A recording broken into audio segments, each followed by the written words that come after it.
నా పేరు కొబ్బరి సైదులు. నేను అమ్మవోలు గ్రామ పంచాయతీ ఎంపీడీసీని. నేను ఎంపీడీసీగా 4 సంవత్సరాల కాలంలో నేను కొనసాగుతున్నా. ఈ యొక్క తెలంగాణ రాష్ట్రం వచ్చిన తర్వాత ఈ యొక్క తెలంగాణలో దాదాపుగా కొన్ని పనులు మాత్రం పని జరగలేదు. తర్వాత నేను వచ్చిన తర్వాత మా అమ్మవోలు గ్రామ పంచాయతీ పరిధిలో కూడా అంతకుముందు ఏం పనులు లేవు. సీసీ రోడ్డు కూడా అసలు చూద్దామన్నా ఎక్కడ అభివృద్ధి పనులు కనిపించలేదు. అలాంటి సమయంలో మేము ఎంటైన తర్వాత సర్పంచ్ గారి ఆధ్వర్యంలో మేము అంతా పార్టీలు, నా పార్టీ కాంగ్రెస్ పార్టీ అయినా టీఆర్ఎస్ పార్టీ అయినా మేము ఏకదాటిగా కొట్లాడి ఆయనతో కొట్లాడి ఆయన నిధులు ఇచ్చిండు. నేను నా వంతు పరంగా ఎంపీటీసీగా ఉండి నేను ఎంపీ ప్రస్తుతం ఉన్న మా మంత్రి గారు కోమటిరెడ్డి వెంకటరెడ్డి గారి ఆధ్వర్యంలో ఆయన దగ్గరికి వెళ్ళి మాకు కొన్ని పనులు కావాలి సార్, నేను ప్రభుత్వం మన అధికార పార్టీలు లేవు, అయినా కానీ మీరు ఒక ఎంపీగా ఉన్నారు, మీ నుండి మాకు నిధులు కావాలి, మా ఊరు చాలా వెనుకబడిపోయింది, మా అమ్మమ్మల్ని డెవలప్మెంట్ చేయాలంటే మీ సహకారం కావాలని త్వరగా ఆయనకు వచ్చిన నిధులలో ఒక 10 లక్షలు పెట్టి బతుకమ్మ గాడ్స్ ఆడవాళ్ళు మాకు బతుకమ్మ వదిలిపెట్టడానికి ఒక కాలువ ఉంది, కానీ ఆ కాలువ దిగేటప్పుడు జారి కింద పడుతున్నారు, మాకు ఒక బతుకమ్మ దిగడానికి మెట్లు కావాలి అన్నట్లే సార్ని అడగ 10 లక్షల రూపాయలు సార్ నిధుల నుంచి మాకు ఇవ్వడం జరిగింది. దాంతోపాటుగా ఒకటి committee hall, SC committee hall గత 15-18 సంవత్సరాల క్రితం పిల్లలు లేపి స్లాబ్ వదిలిపెట్టినారు. అలాంటి కమిటీ హాలు నేను మా ఎంపీడీసీ నిధులు, జనరల్ ఫండ్స్ నిధుల నుంచి వెళ్ళి 5 లక్షల రూపాయలు పెట్టి దాన్ని పూర్తి చేయడం జరుగుతుంది. తర్వాత ఓంపతి దగ్గర మాకు అమరవల్ల హోమియోపతి హాస్పిటల్ ఉంది. ఆ హాస్పిటల్ దగ్గర ఒకటి యోగా సెంటర్ అనేది ఏర్పాటు జరిగింది. అది ఒక 4 లక్షలు పెట్టి ఏర్పాటు చేసినాం. ఏదేమైనా ఈ యొక్క ప్రభుత్వంలో, తెలంగాణ రాష్ట్ర ప్రభుత్వం, బీఆర్ఎస్ ప్రభుత్వంలో చాలా వెనుకబడిపోయింది. ఈసారి బరాబర్ కాంగ్రెస్ ప్రభుత్వం వస్తే అన్ని రంగాలలో అభివృద్ధి చెందుతాం, పేద ప్రజలకు న్యాయం జరుగుతున్న ఆకాంక్షతోటి ప్రజల్లో మార్పు రావడం తీసుకొచ్చినాం. మా ఊరికి అమ్మానపూర్లో మన ఎమ్మెల్యే ఎలక్షన్లో భాగంగా మేము 1000 మెజార్టీతోటి ఎమ్మెల్యే ఎలక్షన్ గారిని గెలిపించడం జరిగింది. ఎందుకు అంటే మాకు తిరుమల లింగయ్య గారు మండలం ఇస్తా అని గడిచిన స్టార్టింగ్ ఎలక్షన్లో ఆయనకు మా ఊరు తిరుగుకుంటూ మేము ఖచ్చితంగా మీ మండలం ఏర్పాటు చేపిస్తా, బాధ్యత రాది, మేము చేపిస్తా అని హామీ తీసుకొని అన్ని రంగాల్లో మేము ముందుస్తా చెప్పిండు. కానీ ఆ మండలం ఊసి లేకుండా చేయడం వల్ల మేము అమరవోలు గ్రామ ప్రజలందరినీ కలుపుకొని నేను కాంగ్రెస్ పార్టీ వ్యక్తిగా ఒక అమరవోలు ఎంపీటీసీగా ముందుకు పోవడం జరిగింది. మండలం మాకు కావాలి, ఎందుకు మాకు అన్ని అర్హతలు ఉన్న అమరవోలు గ్రామాన్ని ఎందుకు మండలం చేయలేకపోతున్నారనే ఆకాంక్షతోటి ముందుకెళ్ళినా. మాతో పాటు టీఆర్ఎస్ పార్టీకి సంబంధించిన వ్యక్తులు కూడా మీరు వస్తారని, లేకపోతే లేదనగానే మాతో పాటు వాళ్ళు కలిసి వచ్చారు. ఏదేమైనా మా అమరవోలు మండలం సాధించాలని ఆకాంక్షతోటి ముందుకు పోయినా. కానీ 250 రోజుల పాటు దీక్ష చేసుకున్నాం, కానీ లాభం లేకుండా అయిపోయింది.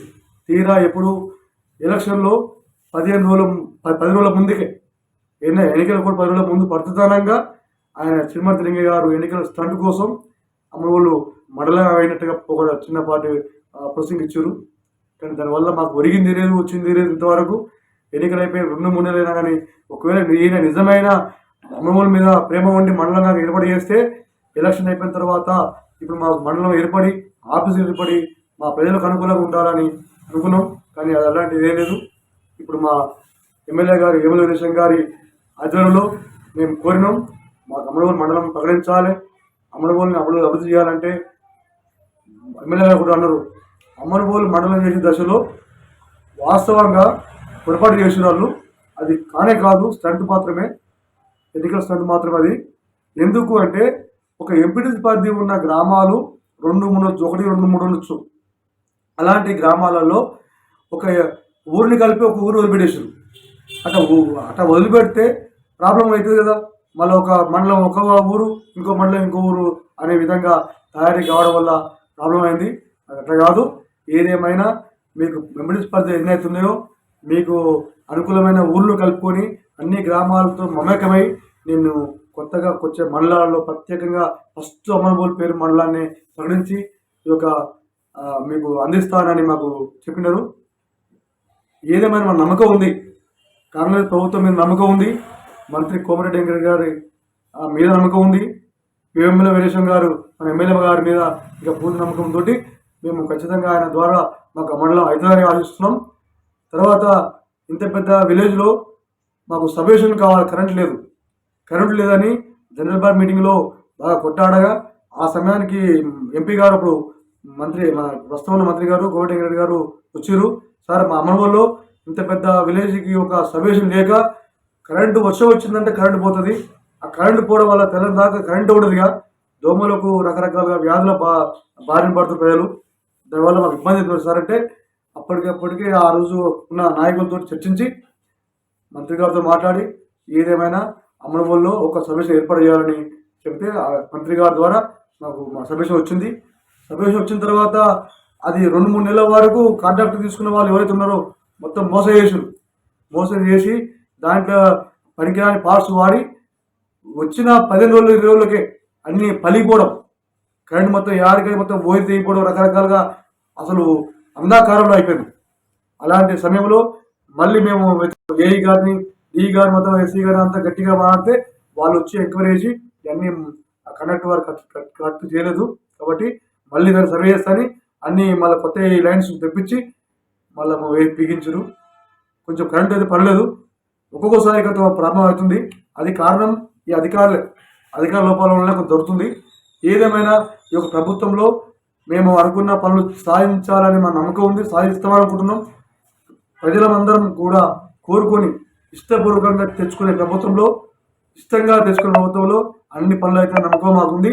ఎందుకు అంటే తెలంగాణ రాష్ట్రం వచ్చిన తర్వాత ఏ పేద వాళ్ళకు ఏమి లబ్ధి చెందలే, ఒక భూమిలోకి వచ్చిన వాళ్ళకు మాత్రమే, అది కూడా బాగా బలహీనంగా లేని వాళ్ళకి కాదు, బాగా బలిసిన వాళ్ళకి మాత్రమే లబ్ధి చెందిరు. రైతు బంధు వచ్చేసింది, రైతు బంధు అనేది బలిసిన వాళ్ళకి తప్ప పక్క వాళ్ళకి పెద్దగా ఎరగలేదు. కానీ అమ్మని వల్ల ఏ ఇల్లు చూసినా ఇంద్రమ్మ ఇచ్చిన ఇల్లు అంటారు తప్ప ఏ డెవలప్మెంట్ కేసీఆర్ ఇచ్చిన ఇల్లు మాత్రం మా ఊళ్ళో మాత్రం ఒకరి చూసే ఛాన్స్ ఒకటి లేకుండా పోయింది.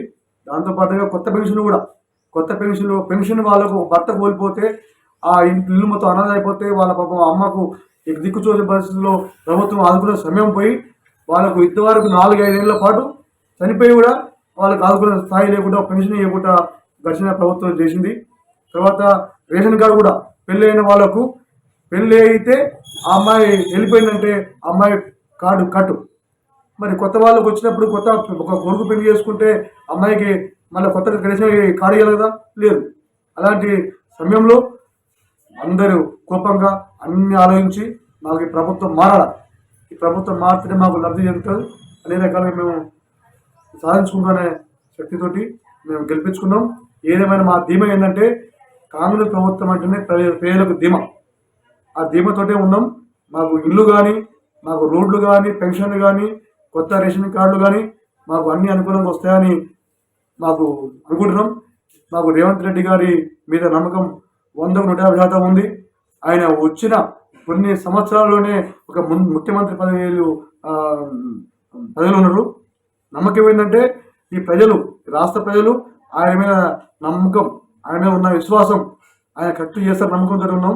తర్వాత ఆయనతో పాటు ఆయన సహాయకులుగా మంత్రి కోమటిరెడ్డి వెంకరెడ్డి గారు, ఈ జిల్లా నాయకులు, కాంగ్రెస్ పార్టీ అంటేనే నల్లగొండ కోమటిరెడ్డి వెంకరెడ్డి, అలాంటి వ్యక్తి మాకు అందుబాటులో ఉన్నారు.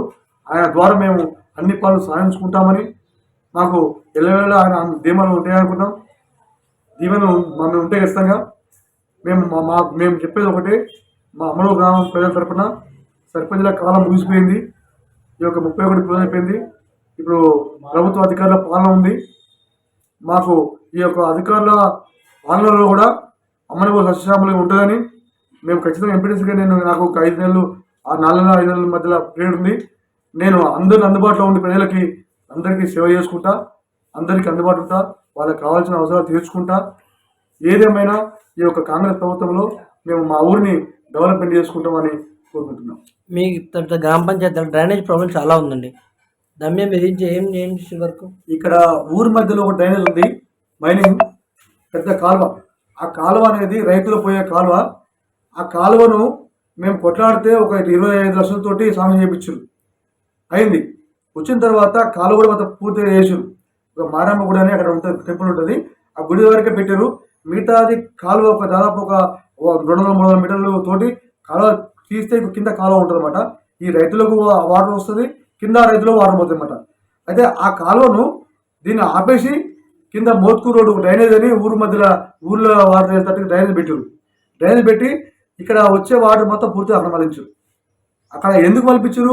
అక్కడ రైతులు, అక్కడ ఏరు రైతులు, వాళ్ళకి సంబంధించిన సర్పంచ్ కానీ ఇతర పార్టీకి సంబంధించిన నాయకులకు అనుకూలంగా ఆ కాలువ పెట్టి ఇక్కడ ఉన్న మొత్తం పూర్తిగా మధ్యలో ఊరి మధ్యలో ఉన్న వాటర్ మొత్తం పోకుండా దాని కింద పెట్టేసారు. ఇప్పుడు ఆ నీరు మొత్తం పూర్తి జమ అయి మొత్తం దోమలు, రకరకాలుగా వ్యాధులు దోమలు ఉన్నాయి. అలాంటి పరిస్థితుల్లో నేను కొట్లాడినా కానీ ఎన్నిసార్లు కొట్టినా అప్పుడున్న అధికారులు నాకు పెద్దగా సహకరించలేదు. ఏమైనా బీఆర్ఎస్ వాళ్ళకి సంబంధించిన వాళ్ళకి ఏమైనా పనులు కావాలని సహకరించారు తప్ప మాకేం సహకరించక మేము కొట్టలేదేమో ప్రజల కోసం కొట్లాడటం, కానీ వాళ్ళేమో పార్టీ కోసం కొట్లాడారు.